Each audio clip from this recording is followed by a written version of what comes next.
Hello everyone, नमस्ते। तो चलिए आज हम फिर से बनाएंगे 2.5 केजी का एक केक जो कि 2 टियर में बनने वाला है।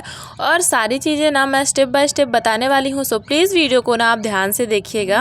और आज के केक की खास बात ये है ना कि आप इसको किसी के भी बर्थडे पे या तो एनिवर्सरी पे बना सकते हो। बस आपको इसमें कलर कॉम्बिनेशन को ध्यान में देना है और थोड़े बहुत और चेंजेस करने हैं जो कि मैं आगे वीडियो पे कंटिन्यू करूँगी। तो चलिए फटाफट से बनाना ना हम स्टार्ट करते हैं। तो सबसे पहले तो हम इसकी आइसिंग करने वाले हैं। मैं आपको हर एक वीडियो पे आइसिंग करने का सही तरीका बताती हूँ ताकि जो भी न्यू मेंबर मेरी वीडियो को देखे ना उनको भी शुरू से समझ में आए।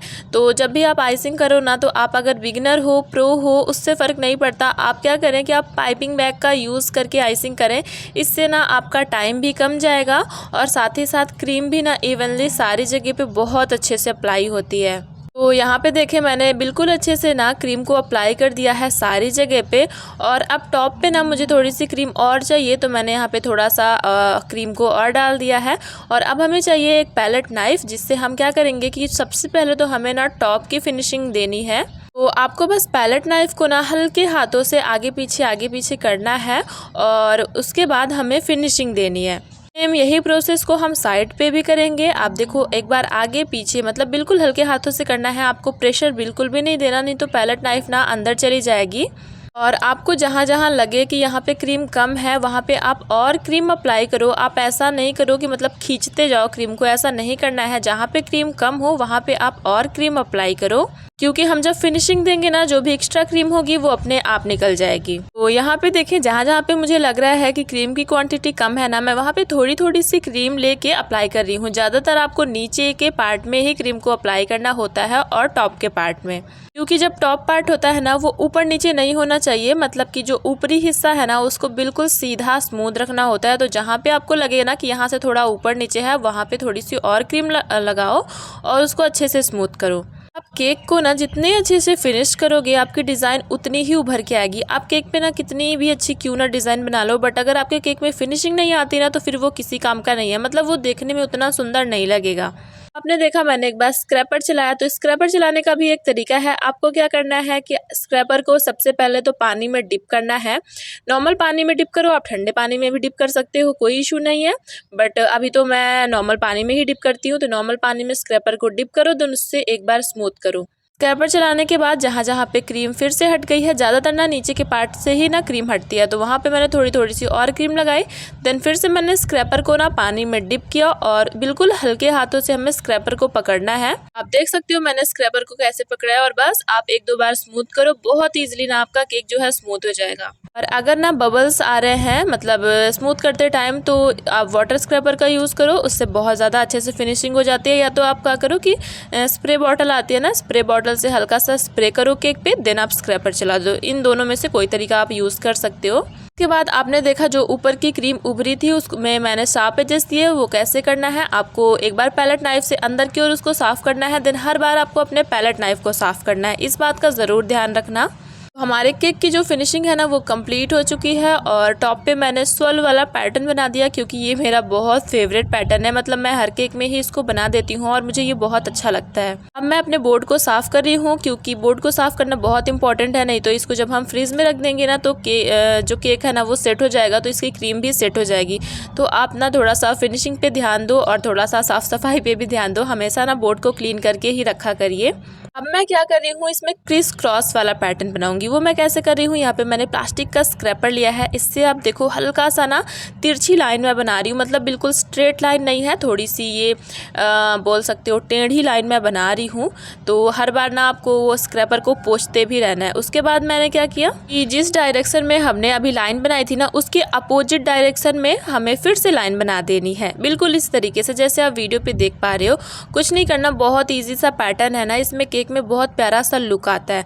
तो यहाँ पे देखिए मैंने उसके अपोजिट साइड से भी अच्छे से लाइंस कर दी हैं। बिल्कुल ज़्यादा प्रेशर नहीं देना है कि स्क्रैपर अंदर चला जाए। बिल्कुल आपको नरम हाथों से, हल्के हाथों से ये काम करना है। अभी देखा मैंने ऊपर वाले टीयर की ना फिनिशिंग वगैरह कर दी है और नीचे वाली टीयर को मैंने सिर्फ और सिर्फ क्रम कोट किया है। मैंने अभी इसमें आइसिंग नहीं की है और मैं इसमें आइसिंग करूँगी भी नहीं। अभी मैंने बोला था कि आज की जो डेकोरेशन है ना वो सुंदर तो होगी ही बट उसके साथ बहुत ही आसान होगी। तो सिर्फ आपको टॉप पार्ट की ही फिनिशिंग करनी है। और अब मैंने क्या किया कि सबसे पहले तो इसको मैंने बॉटम से लूज़ किया, मतलब कि पैलेट नाइफ से आप एक बार इसको बॉटम से लूज़ करो, देन आपको स्लाइड करते हुए इसको आराम से अपने केक के ऊपर रख देना है। ध्यान रखिएगा कि स्लाइड करके ही रखना है, उठाने के चक्कर में पड़ोगे अगर आप न्यू बेकर हो ना तो आपका केक जो है टूट सकता है। इसीलिए जैसे मैंने अभी दिखाया वीडियो में, आप बिल्कुल हल्के हाथों से स्लाइड करके इसको रख दो और एक बार चेक कर लो अच्छे से कि हमारा जो केक है ना वो सेंटर पे होना चाहिए। अगर आपको लग रहा है कि आप पूरा सेटिस्फाइड हो कि हाँ ये सेंटर पे ही है तो आप फिर अपना जो पैलेट नाइफ है ना उसको बाहर निकाल लो।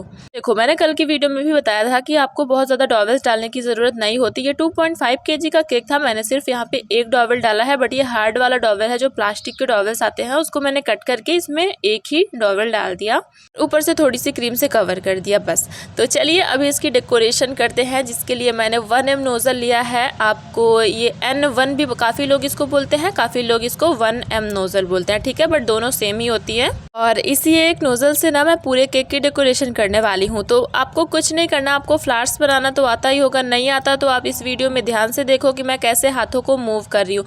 बस आपको हाथों को राउंड करना है, मतलब जैसे सी बनाते हैं ना वैसे ही करना है और आपका ये बहुत अच्छा सा फ्लावर बन जाएगा। हमें पूरा ना इसको फ्लावर बना के ही कवर करना है। और अभी जब मैं बोल रही थी ना शुरू में कि आप इसको कैसे भी कस्टमाइज़ कर सकते हो, मतलब अगर आपको ये बेबी गर्ल के बर्थडे में भी बनाना है ना तो आप इसका कलर चेंज कर दो, पिंक या पर्पल कर दो। ऊपर में आप इसके क्राउन रख सकते हो, चाहे वो फॉन्डेंट का हो चाहे वो प्लास्टिक का क्राउन हो। तो बेबी बॉय के लिए बना रहे हो तो आप इसमें कोई टॉपर लगा सकते हो, जैसे बेबी बॉस का, या कोई और भी लगा सकते हो टॉपर। इंगेजमेंट वगैरह के लिए बना रहे हो तो आप थोड़ा सा कलर वगैरह चेंज करो, बड़ा सा टॉपर लगा दो, मतलब अपने हिसाब से आप इसमें थोड़ा बहुत चेंजेस करके इसको बहुत अच्छा बना सकते हो।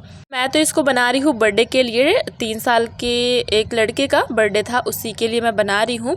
तो देखो पूरा मैंने फ्लावर से कवर कर दिया और मैंने क्या किया कि वही वाली नोज़ल है, इससे हमें ना हल्का सा प्रेशर देना है। ध्यान रखिएगा कि हाथों को प्रेशर देना है। और ऊपर भी मैंने ये वाले फ्लावर बना दिए। अब आधा से ज़्यादा काम हो ही चुका है। और अगर आपके पास ना स्प्रिंकल्स हो, जैसे ये मैंने ब्लू कलर की क्रीम से बनाई है, तो अगर आपके पास ब्लू कलर का स्प्रिंकल हो तो आप यहाँ पे स्प्रिंकल लगा सकते हो। बट स्प्रिंकल लगाने से होता क्या है ना कि उसका कलर छूटने का डर बना रहता है कि कहीं उसका कलर ना छूट जाए जब हम उसको फ्रिज में रख देते हैं ना। तो मैं क्या कर रही हूँ, आपको भी क्या करना है कि जो भी आप क्रीम से डेकोरेशन करो ना उसको बिल्कुल आप मेल्ट करो, मतलब मेल्ट मत करो, हाथों से हल्का सा रब करो, जैसे थोड़ी सी सॉफ्ट हो जाए वो, जैसे हम नाम लिखने के लिए क्रीम का यूज़ करते हैं ना बिल्कुल वैसे। और उससे आप डॉट डॉट दे दो, मतलब ये भी पुल जैसा ही इफेक्ट आएगा। आप बस हल्के से डॉट डॉट कर दो, थोड़े से बड़े बड़े से। जिस भी कलर से रोजेस बना रहे हो ना उसी कलर की क्रीम से आप ऐसा कर दो। और मैंने फिर एक हैप्पी बर्थडे का ये प्लास्टिक वाला टॉपर लगा दिया। बड़ा वाला टॉपर लगाओगे ना तो और भी ज़्यादा प्यारा लगेगा। और फिर मैंने ये जो सिल्वर वाला फुसफुस डस्ट होता है ना इसको पूरे केक में डाल दिया था। मतलब रात में ही ज़्यादातर केक कटिंग होती है ना तो इससे केक में बहुत अच्छी सी शाइनिंग आती है। बस सिर्फ एक ही नोज़ल से और बहुत ही ज़्यादा जल्दी मैंने इस केक को कंप्लीट किया। मतलब ये केक ना बहुत ही जल्दी बना था और मुझे बहुत अच्छा भी लग रहा था इसको बना के। और सबको ये केक ज़्यादा पसंद आया था। मैंने जो कल की वीडियो में चॉकलेट केक शेयर किया था ना उसके कंपैरिजन में ये सबको बहुत ज़्यादा पसंद आया। अभी आपको कैसा लग रहा है प्लीज़ आप भी मुझे कमेंट करके ज़रूर बताना। और अगर आपको भी कभी ना टीयर केक्स के ऑर्डर आते हैं और आपको समझ नहीं आ रहा है क्या बनाओ तो एक बार आप प्लीज़ इस केक डेकोरेशन को ज़रूर ट्राई करना।